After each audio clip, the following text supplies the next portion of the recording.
with the Conservatives. Ione Wells is in Cardiff, keeping an eye on everything for us. What can we expect? Well, Hugh, as you say, this is a defensive election for Labour. They've been in power since devolution began here in Wales for more than 2 decades. So the big question really today is how many of their seats might the opposition parties be able to chip away at? Now, as you say, the big threat really here that they face is from the Conservatives, particularly in the northeast of Wales, the so-called Red Wall area where Labour lost a number of seats to the Conservatives at the 2019 general election on a UK level. That's one of the kind of key areas to watch in this election. Also, as you've just touched on there, the Vale of Glamorgan in South Wales. Again, a Tory seat in Westminster, Labour in the Senedd. That's somewhere that the Tories have got their eye on, and a number of people I've been speaking to this week pretty confident that they have increased support there. I mean, it's telling, for example, that the Prime Minister just this week was wheeled out to go campaigning in Barry in the Vale of Glamorgan, a sign that, you know, they think they're pretty confident that they may be able to make gains there as well. A couple of seats to watch out for as well, where Labour and Plaid Cymru are in direct competition with one another, particularly Llanelli, which is the most marginal seat in Wales. That's a seat which Plaid Cymru are really keen to nab from the Labour Party. Also Rhondda, one which is currently held by Plaid, but which Labour really would like to win back. That was a bit of a surprise win for Plaid Cymru at the last election in 2016. So there's a couple of key seats there to watch out for. The other thing, of course, to remember when it comes to Senedd elections is that, as you've touched on, no party has ever won a majority here. Labour have been in power since devolution began, but with the support of other parties as well. So if by this evening we're seeing the numbers go that way again, it may be that parties are going to start having to look a bit about, you know, what deals may or may not they be able to put on the table with other parties as well.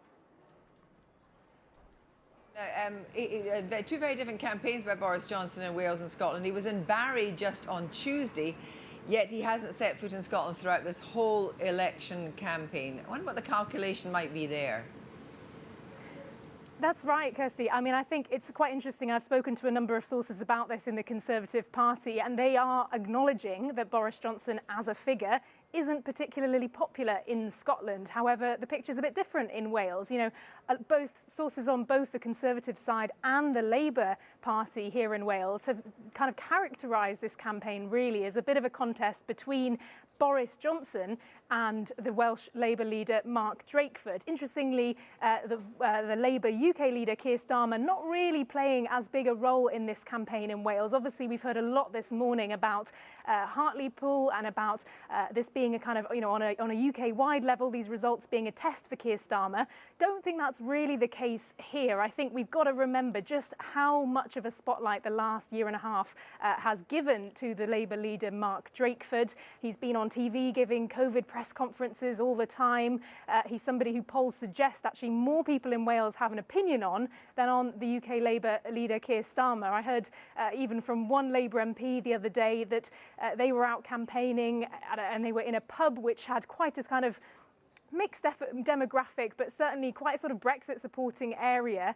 And Mark Drakeford walked in and people just got up and started applauding. It's almost like he's been a bit of a celebrity really on this campaign trail. And that's something which Labour certainly have in their favour in this campaign. So very much a kind of race between him as a leader and Boris Johnson, who, as we've discussed already, led the Conservatives on a UK level to a very successful result here in 2019, winning 6 seats overall in Wales. Ione, that's fascinating, and they're themes that we want to pick up a little later. Quick reminder, what are you expecting first, sorry, as a result? The earliest thing you're expecting? Well, we haven't got sort of set times in terms of exact results, but I think some to watch out for early on are going to be Carmarthen East and Dynevor. This is the seat held by the Plaid Cymru leader Adam Price. That's one we're expecting early on. Another one we're expecting earlier on today is Vale of Clwyd. Now, this one is going to be really interesting to watch because this is one of those northeast Red Wall seats which the Conservatives really want to win from Labour, and it's one that's going to be fought on very, very tight margins as well. Ione, good to talk to you. Thank you. And now we can have Ben and the news.